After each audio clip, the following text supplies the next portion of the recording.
session, we are going to discuss methods of microencapsulation. We are going to discuss the spray drying and spray congealing.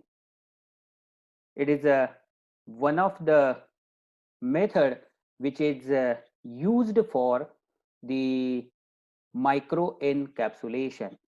So look at the figure. Here initially we have to suppose to prepare the polymer solution in which the drug is dissolved, isn't it? Then thereafter, by using the spray dryer, we have to suppose to spray the total system, this polymer plus dissolved API, by using the atomizer or spray gun into the drying chamber. The drying chamber, it is connected with the drying gas, isn't it? Also the atomizer, it is connected with the spraying gas, isn't it, which helps to spray the solution into the drying chamber. As the mist passes towards the bottom, the particles gets dried and it reached to the cyclone separator. And in the cyclone separator, whatever the coated particles are there, it gets settled down, and whatever dust is there furthermore reaches to the filter and then thereafter to the aspirator. So this is the diagrammatical representation of the spray dryer. Spray dryer, it is one of the technique which is widely used for the coating purpose, for the coating of the particles. Initially, polymer and the drug, it is dissolved in the suitable solvent. It may be the water, isn't it? And it is atomized into the drying chamber by using the atomizer. Atomizer, it is connected with the spray gas, which helps to decide the particle size of the sprayed solution into the drying chamber. Here we are using the drying gas, which helps to dry the mist into the drying chamber, isn't it? Mist or the particles, liquid which is sprayed into the chamber, isn't it? Then thereafter it reaches to the formed particles reaches to the cyclone separator, in which the specific size particles get separated and dust reaches to the filter, and thereafter whatever air is there through the aspirator it gets removed, isn't it? So this is about the diagrammatical representation of spray drying. It is one of the widely used method for the coating of the solids as well as the immiscible liquid. Here, if the drug is dissolved in the API, we are getting the micro particles, which is a matrix type. If it is a immiscible liquid, if it is a water insoluble particles, then there may be we will get the reservoir type of devices by using the spray drying technology. So let us see the steps in the spray drying. So very step 1, mix the water miscible liquid or water insoluble solid particles in an aqueous coating solution. So very first step is mix the water immiscible liquid or water insoluble solid particles in a aqueous coating solution. In here in the figure I have shown the API, it is dissolved in the polymer, so as to we are getting the matrix type of formulation.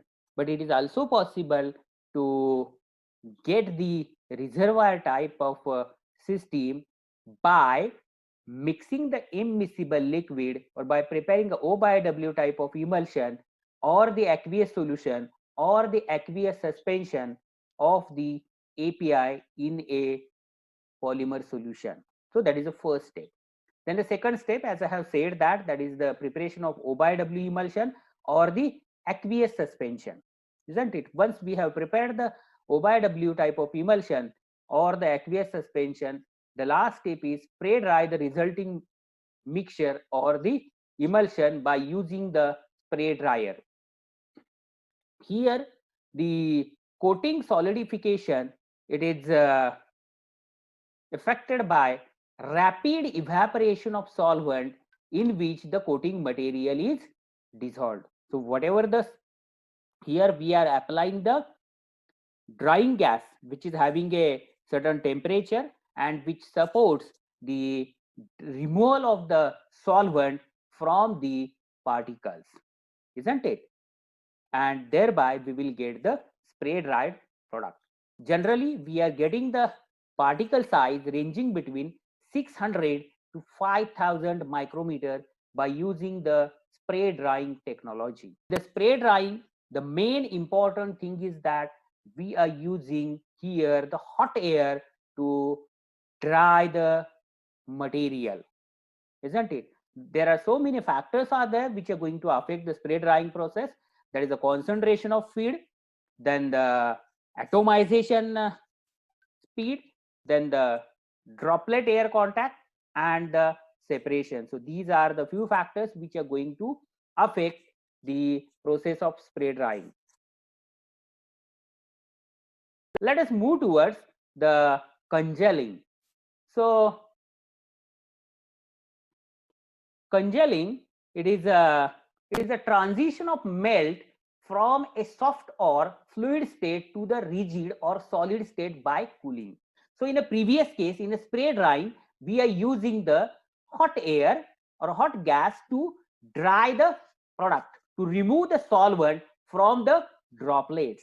But here in this case, spray congealing, generally we are using the cooling gas to solidify the polymeric material, isn't it? So initially we have to suppose to prepare the melt solution or the suspension of polymer and drug in the tank. Look at the figure. This is a tank in which we have to suppose to prepare the melt solution of the polymer. It may be the waxes or the suspension of polymer, then dissolve or disperse the drug, isn't it?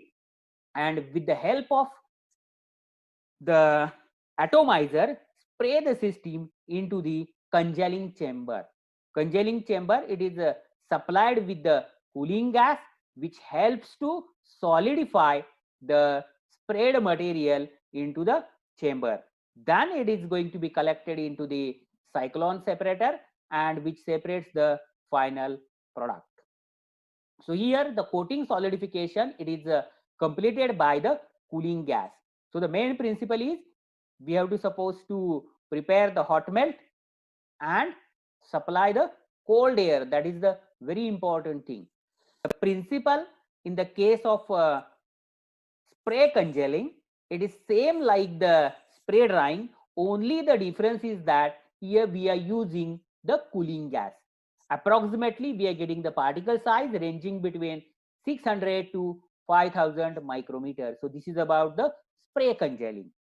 Okay, so let us move towards the next method, that is the pan coating. Pan coating, it is one of the method widely used for coating the tablets and the granules. It is not suitable to coat the particle, but still it is used to coat the larger particles. So coating solution, it is applied as a atomized spray to the solid core material in the coating pan. So whatever the solid core is there, we have to suppose to prepare the solid core, place into the coating pan, then rotate the coating pan, and with the help of atomizer apply the coating formula onto the moving bed of the particle.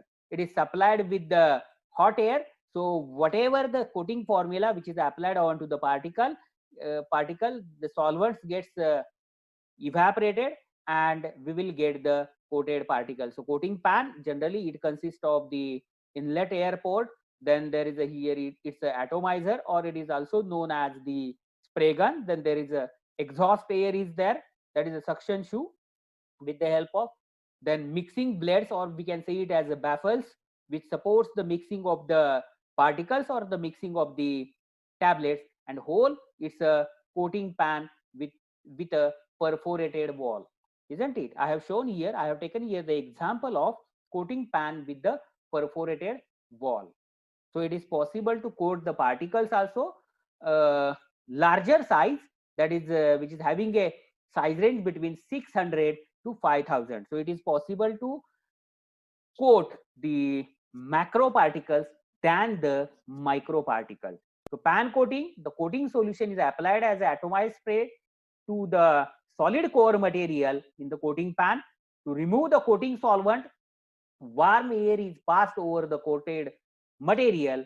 By using this technique, large sized particles will be coated effectively. So this is about the pan coating. So let us move towards the next method, that is a sample dripping. So in the first case,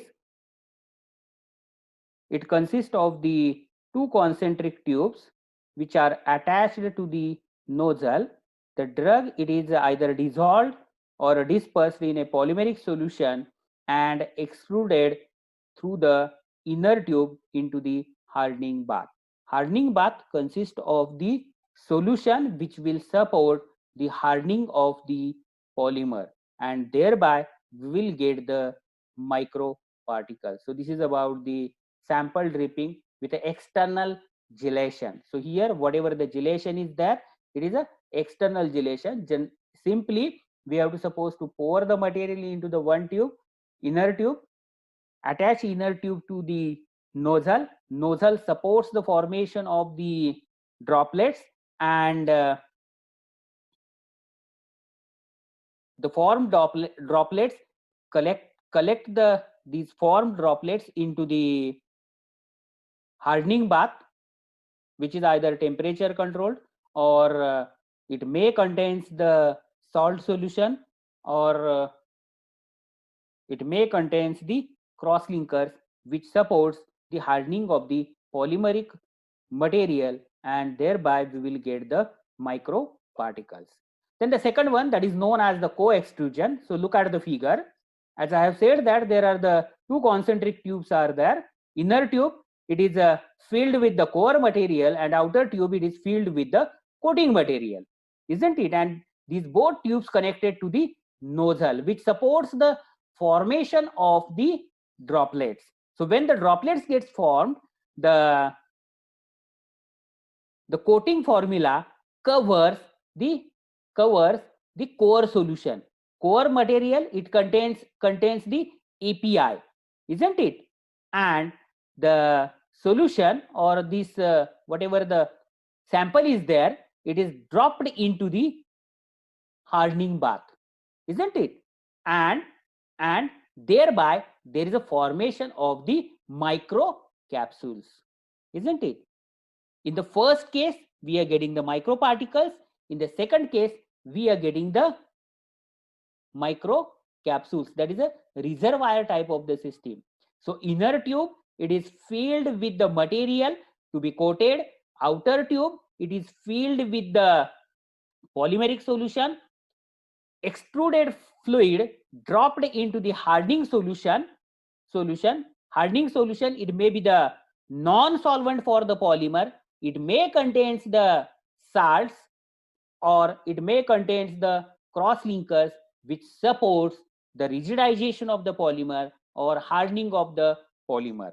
There are so many factors are there which are going to affect the formation of the microparticles or microcapsules by using this technique, that is the dropping distance. At what distance we are dropping the solution into the hardening bath, then the viscosity of the polymeric solution, again it is very important, then the nozzle size and the surface tension.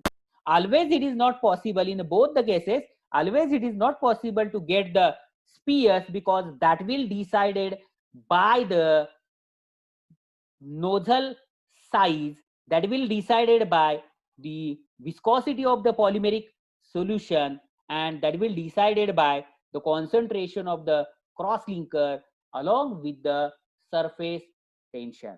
It's about the co-extrusion. So in this slide we have discussed the sample dripping and the co-extrusion.